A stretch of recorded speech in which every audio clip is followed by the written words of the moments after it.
Mon nom est Marie-Claire Gagnon, j'ai 22 ans et je viens du Saguenay.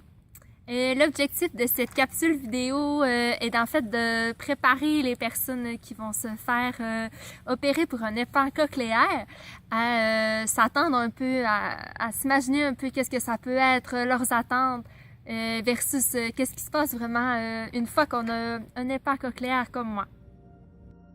Pour ma part, ma perte d'audition remonte à mes 18 ans. Ça veut dire que tout au long de ma vie, mon adolescence, j'ai toujours bien entendu, j'ai jamais eu de problème d'audition. À 18 ans, j'ai perdu complètement mon oreille gauche en fait. Et graduellement, j'ai perdu un peu mon oreille droite. Donc, je me suis fait rapidement opérer pour avoir un implant cochléaire pour remplacer mon oreille gauche. Donc, c'est à 20 ans que l'opération s'est déroulée. Donc, il y a maintenant 2 ans, je suis porteuse d'un implant cochléaire. Je réalise qu'avant, j'entendais mieux, mais j'écoutais moins. Quand on a un problème auditif, on a besoin de plus d'attention pour assimiler bien l'information. Ce qui fait que je suis rendue plus tournée vers les gens, plus attentive à ce que les gens me disent, plus dans l'instant présent, vraiment connectée sur ce que la personne me dit, puis j'oublie tout ce qui se passe autour pour bien comprendre. Ce qui fait que mes rapports sont plus de qualité avec les gens, sont plus sincères, puis sont plus profonds. Selon moi, nos performances d'écoute sont meilleures qu'une personne, par exemple, qui a tout son ouïe, étant donné qu'on a compris quelque chose d'important, qu'il faut s'approcher le plus possible de ce que devrait être la vraie communication, c'est-à-dire tout arrêter qu'est-ce qu'on fait, regarder la personne dans les yeux, puis vraiment être présent dans le moment présent pour ce partage, puis recevoir toutes ces paroles-là comme un cadeau, puis un accès à son intimité. L'implant ne m'a jamais empêché de faire quoi que ce soit que je faisais avant. J'aimais voyager, je continue à voyager avec mon sac à dos, même s'il faut que j'apprenne l'espagnol, même s'il faut que ça parle une autre langue autour de moi. C'est pas quelque chose qui m'arrête.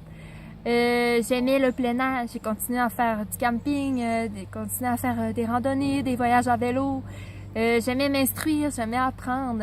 C'est sûr que si on est dans un spectacle de musique extrêmement bruyant ou qu'on fait du kayak à côté d'une chute à haut débit, si on est dans la forêt, puis il y a des craquements de branches, puis les personnes sont de dos, puis nous parlent, c'est certain que les pourcentages de réussite de compréhension diminuent.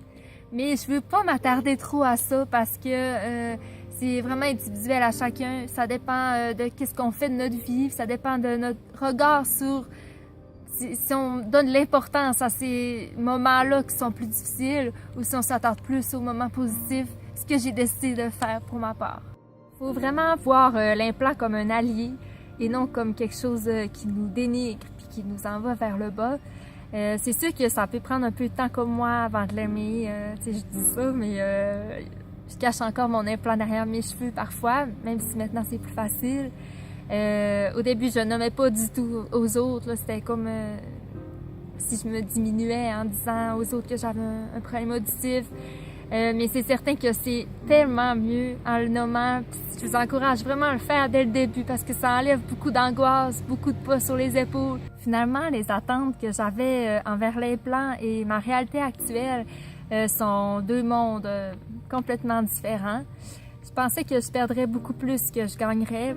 Je pensais que je regretterais d'avoir brisé mon oreille interne, puis que ça allait trop vite, puis que dans 5 ans, il y aurait une autre découverte qui me permettrait d'avoir quelque chose de mieux qu'un implant cochléaire.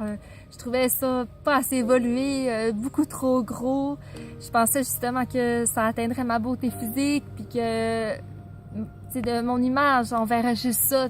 Même que j'avais fait une croix sur l'amour, que les gars voudraient jamais sortir avec une fille avec un implant cochléaire. La conclusion de toutes ces peurs que j'avais, c'est que elles ont été inutiles dans le sens que la vie que j'ai présentement puis la vie que je vais avoir n'a pas du tout été diminuée par mon implant. J'ai pas changé mes rêves puis ça n'empêchera pas de réaliser la vie que j'ai projetée.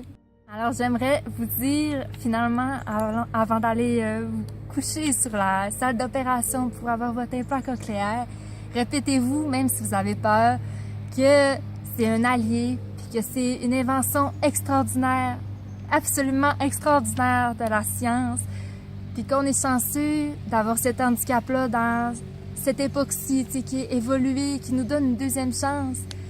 Puis l'implant, c'est une deuxième chance de pouvoir entendre les oiseaux, de pouvoir entendre les rires des gens qu'on aime, de pouvoir entendre des chuchotements d'amour, de pouvoir entendre la vie partout autour de nous. Fait que c'est extrêmement positif, puis ça vous apporte beaucoup, beaucoup, beaucoup de bon dans vos vies.